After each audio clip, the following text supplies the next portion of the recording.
జై శ్రీరామ్. అందరికీ నమస్కారం. వెల్కమ్ టు న్యూస్ అఖండ.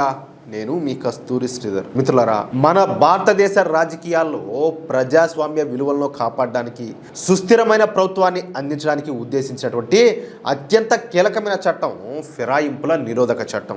ఒక పార్టీ గుర్తుపైన గెలిచి వ్యక్తిగత ప్రయోజనాల కోసం లేదా పదవుల కోసం వేరే పార్టీలోకి మారేటటువంటి ప్రజాప్రతినిధులు అంటే ఎంపీలు కావచ్చు, ఎమ్మెల్యేల ధోరణిని అరికట్టడానికి ఈ చట్టాన్ని అయితే తీసుకొచ్చారు. 1960 అలాగే 1970ల కాలంలో భారతదేశంలో రాజకీయ పార్టీలు మారడం ఒక తీవ్రమైనటువంటి సమస్యగా మారిపోయింది. ముఖ్యంగా 1967లో హర్యానాకు చెందినటువంటి గయాలాల్ అనేటటువంటి ఒక ఎమ్మెల్యే ఒకే రోజులో 2 సార్లు, అలాగే 15 రోజుల్లోనే 3 సార్లు పార్టీలు మారినాడు. చూడండి ఇంకా ఆయన మైండ్ ఏ విధంగా ఉంటుందో. ఈ ఘటన అనేది దేశ రాజకీయాల్లో పెద్ద సంచలనం అయితే సృష్టించింది.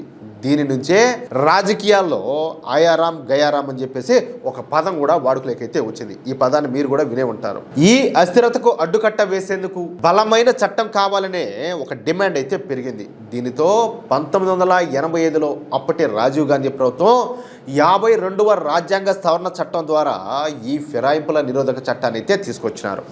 ఈ చట్టం ప్రకారం ఒక పార్టీకి చెందినటువంటి కనీసం 2/3 వంతు అంటే 3/2 వంతుల ప్రజాప్రతినిధులు వేరే పార్టీలో విలీనానికి అంగీకరిస్తే వారిపైన అనర్హత వేటు అయితే పడదు. కొంచెం జాగ్రత్త వినండి. అంటే సపోజ్ ఒక చిన్న ఎగ్జాంపుల్ చెప్తా. ఒక పార్టీకు 6 మంది ఎంపీలు ఉన్నారనుకోండి.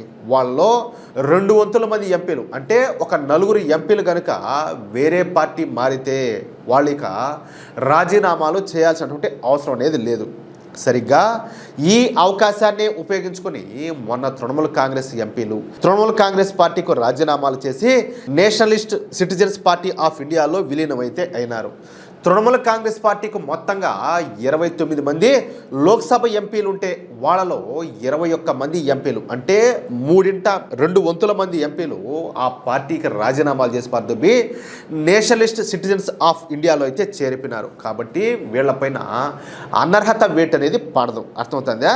ఇకపోతే ఈ 21 మంది ఎంపీలతో కూడినటువంటి Nationalist citizens party of India వెంటనే ఎన్డీఏ కూటమిలో చేరిపోయింది. దీంతో లోక్సభలో బీజేపీ బలం 314కు చేరింది. ఇక ఇప్పుడు మహారాష్ట్రలో కూడా ఇదే ట్రెండ్ అనేది ప్రారంభమైంది. ఇప్పుడు మహారాష్ట్ర రాజకీయాల్లో ప్రస్తుతం ఆపరేషన్ టైగర్ అనేటటువంటి ఒక పదం తీవ్రమైన సంచలనం అయితే సృష్టిస్తుంది. ఉద్ధవ్ ఠాక్రే నేతృత్వంలోని శివసేన పార్టీకి చెందినటువంటి లోక్సభ ఎంపీలు తిరుగుబాటుకు సిద్ధమైనారనేటటువంటి వార్తలు ఇప్పుడు దేశవ్యాప్తంగా చర్చనీయాంశంగా మారిపోయినాయి. పశ్చిమ బెంగాల్లో తృణమూల్ కాంగ్రెస్ సంక్షోభం తర్వాత ఇప్పుడు మహారాష్ట్రలో మరొక రాజకీయ ముసలం అయితే మొదలైంది. మహారాష్ట్ర ఉప ముఖ్యమంత్రి ఏక్నాథ్ షిండే నేతృత్వంలోని శివసేన వర్గం ఉద్ధవ్ ఠాక్రే వర్గానికి చెందినటువంటి 9 మంది లోక్సభ ఎంపీల్లో కనీసం 6 నుంచి 7 మందిని తమ వైపు తిప్పుకోవాలని చెప్పి చూస్తుంది. అదిరిపోయింది కదా దెబ్బ. అందుకోసం షిండే వర్గం వేసినటువంటి వ్యూహమే ఆపరేషన్ టైగర్. అవిభక్త శివసేనకు వ్యవస్థాపకుడు బాల్ ఠాక్రే గారు మహానుభావుడు.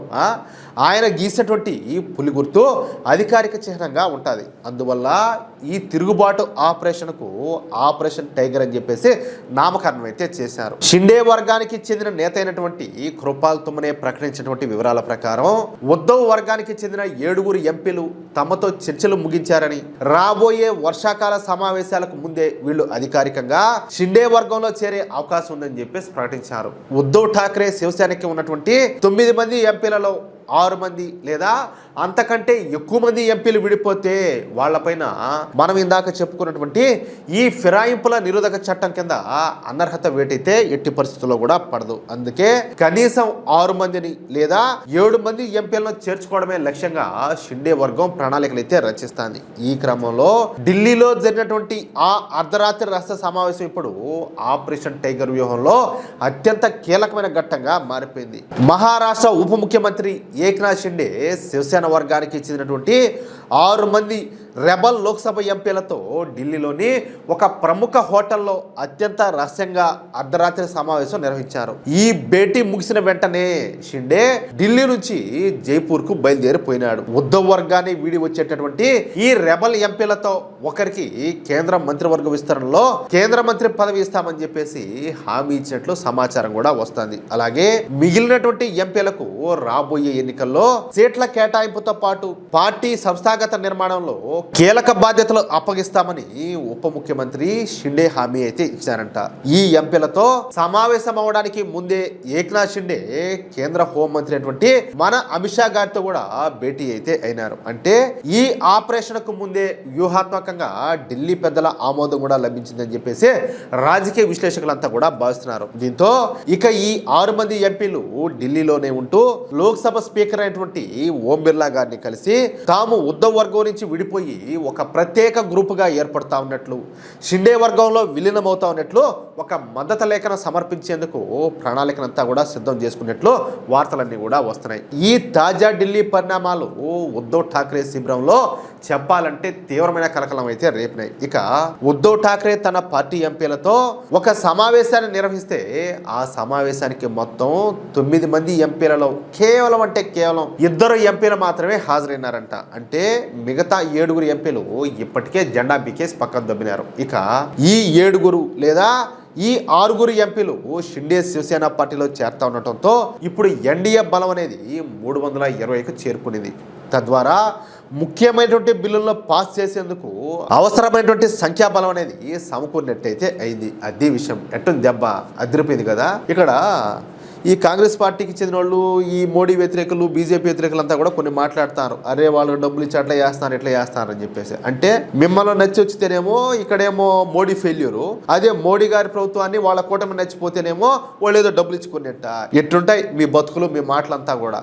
మిత్రులారా, ఈ న్యూస్ కనుక మీకు నచ్చినట్లయితే వెంటనే ఈ వీడియోని లైక్ చేసి మీ మిత్రులకు, అలాగే మీరు ఉన్నటువంటి వాట్సాప్ గ్రూపులను తప్పనిసరిగా షేర్ చేస్తారు కదా. అలాగే ప్రతి ఒక్కరు కూడా ఈ వీడియోకు సంబంధించి మీ యొక్క అమూల్యమైనటువంటి అభిప్రాయాలను ఖచ్చితంగా కామెంట్ రూపంలో తెలియజేయండి. ఇంకో విషయం ఏంటంటే, ఒకవేళ ఇప్పటికి కూడా ఇంతవరకు మీరు కనుక మన న్యూస్ అఖండ ఛానల్ను సబ్స్క్రైబ్ చేసుకున్నట్లయితే ప్రతి ఒక్కరు కూడా మన న్యూస్ అఖండ ఛానల్ను సబ్స్క్రైబ్ చేసుకోండి. అలాగే ఆ బెల్ ఐకాన్ క్లిక్ చేయడం మాత్రం మర్చిపోదు. ఎందుకంటే మేము చేసేటటువంటి ప్రతి వీడియోకు సంబంధించిన నోటిఫికేషన్ తప్పనిసరిగా మీకైతే వస్తుంది. ఓకేనా? జై శ్రీరామ్, జై హింద్, భారత్ మాతాకి జై.